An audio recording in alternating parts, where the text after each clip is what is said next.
છેલ્લા કેટલાય સમયથી ગુજરાતના રાજકારણમાં ખૂબ મોટા બદલાવો આવી રહ્યા છે. ખળભળાટુ વિવાદો સતત ચાલતા રહ્યા છે. વચ્ચે આમ આદમી પાર્ટી એક બાજુ વિસાવદરમાં પોતાનો તેમણે પાયો નાખ્યો છે, તો બીજી જ બાજુ ડેડિયાપાડાના ધારાસભ્ય અત્યારે જેલવાસ ભોગવી રહ્યા છે. પરંતુ આ બધાની વચ્ચે આમ આદમી પાર્ટીના જે દિગ્ગજ નેતાઓ છે તે તેમના પરિવારને મળી રહ્યા છે, સાંત્વના પાઠવી રહ્યા છે અને જે તેની ધરપકડ છે ચૈતર વસાવાની તેને લઈને ઘણા બધા આક્ષેપો કરી રહ્યા છે. આજે તેની જ વાત કરવી છે. નમસ્કાર, BS9 ટીવી ન્યૂઝમાં આપની સાથે હું ભગવતી વિશાવડિયા. છેલ્લા કેટલાય દિવસોથી સતત ચર્ચામાં રહેતા ડેડિયાપાડાના ધારાસભ્ય ચૈતર વસાવા છે તેની ખૂબ મુશ્કેલી વધી ગઈ છે. તે છેલ્લા કેટલાય દિવસથી જેલમાં બંધ છે. તેને લઈને જ આજે વાત કરવી છે. અને જે ચૈતર વસાવા છે, આમ તો કહીએ છે કે આમ આદમી પાર્ટીના ગોપાલ ઇટાલિયા બીજા દિવસે જ ત્યાં ડેડિયાપાડા પહોંચ્યા હતા. ઘણી બધી બબાલો થઈ. ત્યારબાદ એક પ્રશ્ન ઉઠી રહ્યો છે કે આદિવાસી સંગઠનો છે તે હવે ચૈતર વસાવાને ક્યાંક સાથ ન આપતું હોય તેવું લાગી રહ્યું છે. ચૈતર વસાવાનું જે પરિવાર છે તે અત્યારે એકલો પડી ગયો હોય તેવું લાગી રહ્યું છે, કારણ કે ચૈતર વસાવાને નાના એક દીકરો અને દીકરી છે, ત્યારે પિતાની અને કેટલી જરૂર હોય તે દરેક વ્યક્તિ સમજી શકે છે. આ બધાની વચ્ચે આમ આદમી પાર્ટીના અને વિદ્યાર્થી નેતા યુવરાજસિંહ જાડેજા એમના ઘરે પહોંચ્યા હતા, પરિવારની મુલાકાત લીધી હતી. શું કહી રહ્યા છે યુવરાજસિંહ જાડેજા તેના પર નજર કરીએ. નાગરિકોને આજે એક વિનંતી કરવા, એક અપીલ કરવા અને આપણે બધા એક બનીએ, નેક બનીએ. કારણ કે આ તાનાશાહ, આ સરમુખત્યારશાહી જે સરકાર છે ભારતીય જનતા પાર્ટી, એ હવે બધાને ટાર્ગેટ કરી રહી છે. અને એ ટાર્ગેટમાં આજ વખતે આપણા લોકલાડીલા, લોકનેતા, જનનાયક એવા આદરણીય ચૈતરભાઈ વસાવા ને એન કેન પ્રકારે ફસાવવામાં આવી રહ્યા છે ષડયંત્રના ભાગરૂપે. તો એક અપીલ કરવા માટે આજે તમારી સમક્ષ હું આવ્યો છું. આજે તમે જોઈ શકો છો કે મારી સાથે આદરણીય ચૈતરભાઈ વસાવાના ધર્મપત્ની, એમના દીકરા, એમના દીકરી, પરિવારજનોની મુલાકાત આજે ડેડિયાપાડા ખાતે લેવામાં આવી. અને એ પરિવારજનોની જયારે મુલાકાત લીધી ત્યારે મારે પણ ઘરમાં પરિવાર છે, મારે પણ ઘરમાં નાનો દીકરો છે, ધર્મપત્ની છે. એટલે આ જે પીડા છે એ પીડા હું પણ અનુભવી રહ્યો છું. કેમ કે જ્યારે ઘરનો એક મોભી વ્યક્તિ ઘરમાં ન હોય અને જે પરિસ્થિતિનું જે નિર્માણ થતું હોય છે એ આજે મને પણ ફીલ થઈ રહ્યું છે. એટલે ગુજરાત સરકારના 162 જે નેતાઓ જે છે, અથવા તો ભારતીય જનતા પાર્ટીના તમામ જે નેતાઓ જે છે, એને કદાચ આ અનુભવ કેમ નથી થતો એ સમજાતું નથી. કારણ કે આ ભ્રષ્ટ ભાજપનું જે તંત્ર અત્યારે જે રીતે લોકોને ટાર્ગેટ કરી રહ્યું છે, લોકોને ષડયંત્ર અને કાવતરના ભાગરૂપે ક્યાંક ને ક્યાંક ફસાવી રહ્યું છે, તેને કારણે આજે એક પરિવાર એની પીડા એ અનુભવી રહ્યો છે. કારણ કે આજે ઘણા બધા એવા કાર્યો હોય છે, ઘણા બધા એવા કામ હોય છે જે અટકી પડ્યા છે. આદરણીય ચૈતરભાઈ વસાવા મારા પરમ મિત્ર છે અને આદરણીય ચૈતરભાઈ વસાવાના પરિવારમાં પણ ઘણા બધા કામ અટકી પડ્યા છે. તેની સાથે સાથે પરિવારની જવાબદારી હોય એ જ રીતે ડેડિયાપાડાની જવાબદારી પણ એમની પાસે છે. કારણ કે એક ધારાસભ્ય છે, જનપ્રતિનિધિ છે, જન નેતા છે. જ્યારે ડેડિયાપાડાના વિકાસના કામો કરવાના હોય અને જનપ્રતિનિધિને જો જેલમાં પૂરી દેવામાં આવે તો કઈ રીતે કહી શકાય કે એ કાર્યો થઈ શકે? સામાન્ય જે કાર્યો હોય, સામાન્ય જે કામકાજ હોય એ પણ ખોરભે ચડી જતા હોય છે. એટલે ગુજરાતની જનતાનો અંતરાત્મા જાગે એટલા માટે આજે લાઈવના માધ્યમથી કહી રહ્યો છું કે આપણે બધાએ હવે જાગી જવાની જરૂર છે. ખાસ કરીને મારી અપીલ આજના દિવસે તમામ નાગરિકોને, તેની સાથે સાથે આદિવાસી સમાજને છે. તમે કોઈ પણ પાર્ટીની વિચારધારા સાથે સંકળાયેલા હોય, કોઈ પણ પાર્ટી સાથે, તમે કોંગ્રેસ, ભાજપ, આપ, અપક્ષ, વિપક્ષ, જેની પણ સાથે સંકળાયેલા હોય, તમે એક પરિવાર તરીકે આજે ઘરના મોભી તરીકે વિચારો કે તમારા પરિવારના એક વ્યક્તિને, તમારા પરિવારના એક મોભો હોય, એ મોભાને જો તમારાથી દૂર કરી દેવામાં આવે તો શું થાય? આજે પરિસ્થિતિ, આજે આ બહેનો, બાળકો એ અનુભવી રહ્યા છે. અને બાળકો જયારે અનુભવી રહ્યા છે ત્યારે એક પિતા નથી, પિતા સાથે વાતચીત કરવી છે તો વિડીયો કોન્ફરન્સના માધ્યમથી વાતચીત કરવી પડે છે. આજે રૂબરૂ મુલાકાત લેવામાં પણ ફાફા ચડી જાય છે. આ હકીકત છે. એટલે આ તાનાશાહી, આ સરમુખત્યારશાહી, આ હિટલરશાહી જે છે એ હિટલરશાહી મહેરબાની કરીને બંધ થાય. કહેવાય છે ભાઈ કે બાકર બચ્ચા લાખ, લાખે બેચારા, પણ સિંહણ બચ્ચો એક અને એકે હજારા. એવો અમારો ચૈતર વસાવા જે આદિવાસી શેર છે, જે જજુમી રહ્યો છે એકલા હાથે. અને એ જનતાને અપીલ કરી રહ્યું છું, જ્યારે એ ચેતર વસાવા જ્યારે એકલા હાથે લડી રહ્યા છે, એમાં નાજ નથી, એ સિંહ છે, એ હાવત છે, એની ડણક એ વિધાનસભામાં પણ ગુંજે છે, એની ડણકથી 162 થરથર ધ્રુજે છે, એ હકીકત છે. પરંતુ હવે એમના પરિવારને અને ડેડિયાપાડાની જનતાના જે સામાન્ય કામો અટકી પડ્યા છે એના માટે જરૂર છે ચિત્રભાઈ વસાવાની. જોવા જઈએ તો ખૂબ સામાન્ય કેસ છે. એક એક્ટિવિટીની સંકલનની મીટિંગ હોય અને એ સંકલનની મીટિંગમાં નાની એવી બોલાચાલી થાય અને કહી શકાય કે કદાચ વાતાવરણ ઉગ્ર થયું અને ઉગ્રમાં ક્યાંક ઘુસાતુસીમાં કોઈ ઉપર ક્યાંક આક્ષેપબાજી કે આરોપબાજી થઈ, માની શકીએ છીએ કે બધી જગ્યાએ મીટિંગોમાં આવું નાનું મોટું થતું હોય છે, આમાં પણ થયું. પણ 307 જેટલી ગંભીર કલમ એટલે કે એટેમ્પ્ટ ટુ મર્ડર, જે ક્યારેય પણ એક સામાન્ય ગ્લાસની ઘટનામાં ન હોય, કાચના ગ્લાસની ઘટનામાં 307 જેવી કલમ લગાડી અને આ મુદ્દાને સનસનીખેજ બનાવી દેવામાં આવ્યો છે. સનસનીખેજ એટલે આખા ગુજરાતની અંદર ચકચારી થઈ જાય અને પછી જયારે જામીન લેવા જાય ત્યારે કોર્ટમાં વકીલ એવું કે ભાઈ કે આ સાહેબ બહુ મોટો ચકચારી કેસ છે, આમાં જામીન ન આપો. અને જોવા જઈએ તો ચીફ જ્યુડિશિયલ કોર્ટ ના પાડે, સેશન્સ કોર્ટ ના પાડે, હવે હાઈકોર્ટના દરવાજા ખખડાવવાનું થયું.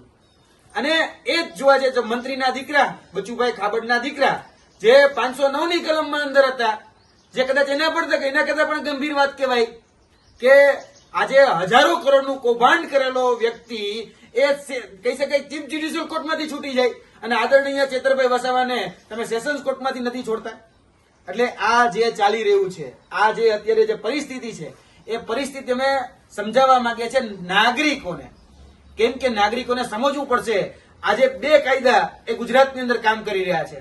એક કાયદો એવો છે કે જો તમે ભારતીય જનતા પાર્ટીનો ખેસ પહેરો છે તો એના માટે એક અલગ કાયદો છે, અને જો કોઈ વ્યક્તિ સામાન્ય જનતાનો અવાજ બને છે, આદિવાસી સમાજનો હીરો બને છે, આદિવાસી સમાજની વેદનાનો વાચક બને છે, તો એના માટે અલગ કાયદો છે. અને એમ કેમ પ્રકારે દબાવવા માટે આવા કાયદાઓનો ઉપયોગ કરી અને ટાર્ગેટ કરવામાં આવે છે. અત્યારે પણ આદિવાસી સમાજના નેતા ચેતરભાઈ વસાવાને એક કહી શકાય એક સુનિયોજિત કાવતરાના ભાગરૂપે એને ટાર્ગેટ કરવામાં આવ્યા છે. કેમ કે એ હીરો છે, જાણે છે બધું. અને આદિવાસી સમાજ આજે જે એકજૂટ થઈ રહ્યો છે, જે જાગૃત થઈ રહ્યો છે, એમાં આદરણીય ચેતરભાઈ વસાવાનો સિંહ ફાળો છે, એક મોટો ફાળો છે. અને જે રીતે એક લડાઈ અંગ્રેજો સામે જયારે લડાતી હતી ત્યારે જે રીતે કહી શકાય કે આદરણીય બિરસા મુંડા જે રીતે લડી રહ્યા હતા, એ રીતે બીજા અલગ અલગ આદિવાસી જનનાયકો જે રીતે લડી રહ્યા હતા, એ જ પ્રકારની લડાઈ ક્યાંક ને ક્યાંક અત્યારે આદિવાસી સમાજના હક, અધિકાર અને ન્યાય માટે આદરણીય ચેતરભાઈ વસાવા લડી રહ્યા છે. અને સરકારને ખૂંચે છે, કારણ કે સરકારની વોટ બેંક તૂટે છે, સરકારને ખૂંચે છે. કેમ કે આદિવાસી અત્યારે એક થઈ રહ્યો છે, અત્યાર સુધી એક નહોતા કે આદિવાસી સમાજમાં ક્યાંક ને ક્યાંક ભાગલા પાડવામાં આવતા હતા. જે રીતે ઓલા ધોળા અંગ્રેજ હોતા અને ભાગલા પડોને રાજ કરોની નીતિ અપનાવતા હતા, એ જ રીતે અત્યારના વર્તમાન ભારતીય જનતા પાર્ટીના 162 જે કાળા અંગ્રેજો છે, એ લોકો પણ અત્યારે આ જ રીતે ક્યાંક ને ક્યાંક એમ કેમ પ્રકારે અવાજ એ દબાવે છે. તો તમામ આદિવાસી સમાજના તમામ બાળકોને, વડીલોને, યુવાનોને હું અપીલ કરું છું, તમામ ધર્મ, જાતિ, જ્ઞાતિ, ધર્મના લોકોને હું અપીલ કરું છું, તમામ ભારતીય કહી શકાય કે આપણે બંધારણ અંતર્ગત ચાલવા માંગીએ છીએ, તો બંધારણ અંતર્ગત આપણે ભારતીય નાગરિક છીએ. તો નાગરિકોને હું અપીલ કરવા માંગુ છું કે આપણે બધા એક બનીએ અને જે આ દોગલી નીતિ, બેવડી નીતિ અને બેવડું કાયદો, શાસન વ્યવસ્થા છે એની સામે અવાજ ઉઠાવીએ. કારણ કે જે રીતે ચેતરભાઈ વસાવા છે તો એની ઉપર અલગ કાયદો છે, અને આવી તો ઘણી બધી ઘટનાઓ બનતી હોય છે અને બને પણ છે, તો ત્યાં અલગ કાયદો છે. ક્યારેય જોયું કે ભારતીય જનતા પાર્ટીનો બુટલેગર હોય અને એની ઉપર કોઈ જગ્યાએ કેસ દાખલ થયો હોય? એવું ક્યારે જોયું કે ભારતીય જનતા પાર્ટીનો ભ્રષ્ટાચારી હોય એની ઉપર આ રીતે ક્યારે કેસ દાખલ થયો હોય? આટલો હમણાં થોડા સમય પહેલા ગંભીરા બ્રિજ દુર્ઘટના થઈ, એ તો સૌથી મોટો ગુનો હતો. કેટલા લોકો મરી ગયા? મોરબી બ્રિજ દુર્ઘટના થઈ, 165 લોકો ગુજરી ગયા. એ જ રીતે હરણીકાંડ થયો, કેટલા લોકો એમાં ગુજરી ગયા. એ રીતે તક્ષશિલા કાંડ થયો, કેટલા લોકો ગુજરી ગયા. એ રીતે અમારા બોટાદની અંદર કહેવાય છે કથિત રીતે કેમિકલ કાંડ, હતો દારૂ કાંડ થયો, કેટલા લોકોએ પોતાનો જીવ ગુમાવવો પડ્યો. કેમ ભાઈ એની ઉપર એક્શન ન લેવામાં આવ્યા? આ ભ્રષ્ટાચાર રૂપી જે ખાડા જે અત્યારે તમે જોવો છો આખા વિસ્તારમાં, ગમે જિલ્લા, ગમે તાલુકામાં જાઓ, એ ભ્રષ્ટાચાર રૂપી ખાડા પડેલા છે. કારણ કે કોન્ટ્રાક્ટરોએ પોતાની કટકી કરી અને પોતાના પેટ ભર્યા છે. આ કોન્ટ્રાક્ટરોના નેતાઓના ભારતીય જનતા પાર્ટીની શાસન વ્યવસ્થામાં એ લોકોના પેટ મોટા થઈ રહ્યા છે ને એટલે આ બધા ખાડા એ વધારે પડી રહ્યા છે. એટલે હું અપીલ કરું છું ગુજરાતની જનતાને, ગુજરાતના નાગરિકને કે મહેરબાની કરી આપણે એક બનીએ. આ કુવ્યવસ્થા સામે, કુશાસન સામે, આ સરમુખત્યારી શાસન સામે આપણે બધા એક થઈને લડીએ. આવનાર દિવસોની અંદર જ્યારે પણ એક કોલ આપવામાં આવે કે આપણે બધાએ કોઈ જગ્યાએ ભેગું થવાનું છે અને આદરણીય ચેતરભાઈ વસાવાના સમર્થનમાં ભેગું થવાનું છે, ત્યારે બધું જ ભૂલી જઈએ, ધર્મ, જાતિ, જ્ઞાતિ બધું જ ભૂલી અને આપણે બધાએ આ અત્યાચાર સામે, આ અન્યાય સામે એકજૂટ થઈને લડીએ. એના માટે એક અપીલ કરવા માટે આવ્યો છું. આવનાર દિવસોની અંદર જ્યારે પણ ભેગું થવાનું થાય ત્યારે આપણે આ જે તાનાશાહી છે, આ જે કહી શકાય કે ભાજપનું જે અત્યાચાર અને અન્યાયની જે નીતિ છે એની સામે જયારે ભેગું થવાનું થાય ત્યારે આપણે બધા ભેગું થવાનું છે.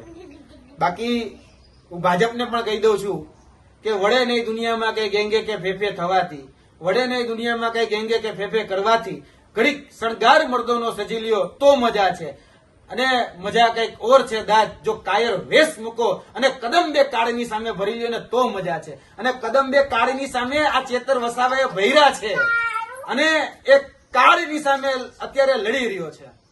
તો ગુજરાતની જનતા પણ સમજી લે કે આ ચેતર વસાવા છે, બરાબર? ફ્લાવર નથી, ફાયર છે, ફાયર. અને જયારે જેલમાંથી છૂટીને બહાર આવશે ને ત્યારે ભારતીય જનતા પાર્ટી પણ યાદ રાખે એ વાઇલ્ડ ફાયર થવાનું છે, બરાબર? એટલે તમે જે આ અત્યારે આ દોગલી નીતિ, દોગલું વલણ અને આ જે અત્યાચારી અને જે અન્યાય નીતિ અપનાવી છે તો એની સામે તમારે પણ તૈયાર રહેવાનું છે. જેટલો કાયદાનો ગેરઉપયોગ કરશો, જેટલો પોલીસને હાથો બનાવશો અને જેટલા કર્મચારીઓને હાથો બનાવશો, જે બેન ઉપર કઈ ટિપ્પણી જ નથી થઈ એ બેન ઉપર આજે કહી શકાય કે એને ક્યાંક ને ક્યાંક હાથો બનાવી અને કશું વાંધો નહીં, એ બેનને ક્યાંક ને ક્યાંક હાથો બનાવી અને આ ગુનો દાખલ કરવામાં આવી રહ્યો છે. એટલે યાદ રાખજો, જે પણ લોકો ખોટું કરી રહ્યા છે પછી એ પણ ભોગવવા માટે તૈયાર રહે. કારણ કે પછી આવનાર દિવસોની અંદર જે લોકો જે ભાષામાં સમજે છે એને એની ભાષામાં જવાબ દેવામાં આવશે, આવશે અને આવશે જ. કારણ કે પછી જેવું કરશો એવું જ ભરશો. અમે હજી મર્યાદામાં છીએ. અમે હજી ક્યાંય પણ સૈદ્ધાંતિક રીતે કે બીજી ત્રીજી રીતે કોઈ પણ જગ્યાએ અમે ક્યાંય પણ હજી ઉણા ઉતરા નથી. એટલે આવનાર દિવસોની અંદર તૈયાર થઈ જાય. તમામ આદિવાસી સમાજ, તમામ અન્ય સમાજો એક થઈ અને અન્યાય અને અત્યાચાર વિરુદ્ધ આપણી જે લડાઈ છે એ લડાઈમાં સાથ સહકાર અને સહયોગ આપે.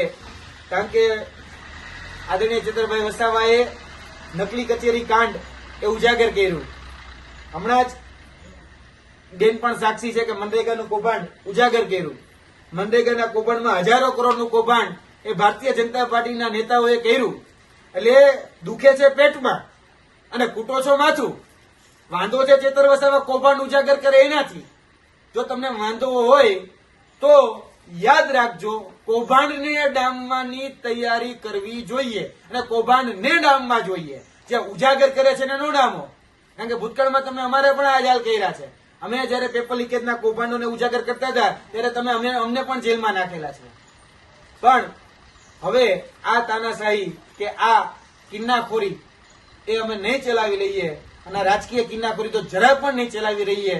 એટલે યાદ રાખજો, આવનાર દિવસોની અંદર આદિવાસી સમાજ હોય, અન્ય તમામ સમાજો હોય, 18 વરણ 34 જ્ઞાતિ જાતિ તમામને અપીલ કરીએ છીએ કે આવનાર દિવસોની અંદર જ્યારે પણ ભેગું થવાનું થાય ત્યારે આપણે બધા જ કોઈ પણ પાર્ટી હોય, કોઈ પણ ધર્મ હોય, કોઈ પણ જાતિ હોય, કોઈ પણ જ્ઞાતિ હોય, એ બધું જ ભૂલી આ અન્યાય અને અત્યાચાર સામે લડીએ. કારણ કે આજે ચેતર વસાવા છે, કાલે એવું ન બને કે તમારા પરિવારમાંથી કોઈ મોભી, તમારા પરિવારનો કોઈ આગેવાન ને જેલમાં જવાનો વારો આવે. આ લડાઈ એ આપણા અસ્તિત્વ માટેની લડાઈ છે. આ લડાઈ એ આપણા ભવિષ્ય માટેની લડાઈ છે. આ લડાઈ આપણા બાળક માટેની લડાઈ છે. આ લડાઈ યાદ રાખજો, આપણા અસ્તિત્વ ટકાવવું હશે તો એના માટેની લડાઈમાં આપણે એકજૂટ થવું ખૂબ જરૂરી છે. એટલે વધારે વાત ન કરતા એટલી સંવેદના ચેતરભાઈ વસાવાના પરિવાર સાથે હું રાખું છું કે જ્યાં પણ જે પણ રીતે મારી જરૂર પડશે, એમના દીકરાને કે એમના દીકરીને કે ધર્મપત્નીને કે પરિવારજનોના કોઈ પણ સભ્યને તો અમે ખભોથી ખભો મિલાવીને એમની સાથે ખભોથી ખભો રાખીને ઉભા છીએ.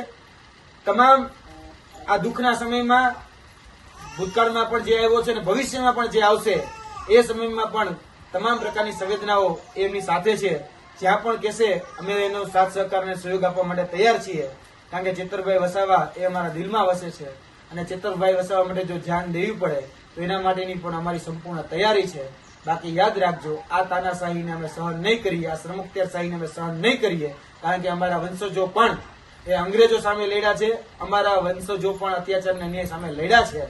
ત્યારે જ અમને આઝાદી મળી છે. આઝાદીનું મૂલ્ય અમે જાણીએ છીએ અને આ જ આઝાદી જે બંધારણથી અમને મળી છે એ બંધારણને આગળ રાખી જે હકો અધિકારો અમને બંધારણમાં બાબા સાહેબ આંબેડકર એ આપ્યા છે. જે પ્રમાણે યુવરાજસિંહ જાડેજા આક્ષેપ કરી રહ્યા છે કે સમગ્ર ષડયંત્ર હોઈ શકે અને અલગ અલગ સંગઠનો છે, આદિવાસી સમાજ અને ખાસ કરીને આમ આદમી પાર્ટી છે, તે જો તેને સાથ આપશે અને ગુજરાતની જનતાને પણ તેઓ અપીલ કરી રહ્યા છે કે જે પ્રમાણે ષડયંત્ર ઘડાયું છે અને ચૈતર વસાવાની ધરપકડ કરવાનો તેમણે આક્ષેપ કર્યો છે, ત્યારે આદિવાસી સમાજના સંગઠનો તેમની વારે આવે અને સાથ દઈ અને ચૈતર વસાવા છે એનો જલ્દી જેલવાસ પૂરો થાય તેવા પ્રયત્નો કરવાની પણ તેમણે વાત કરી છે.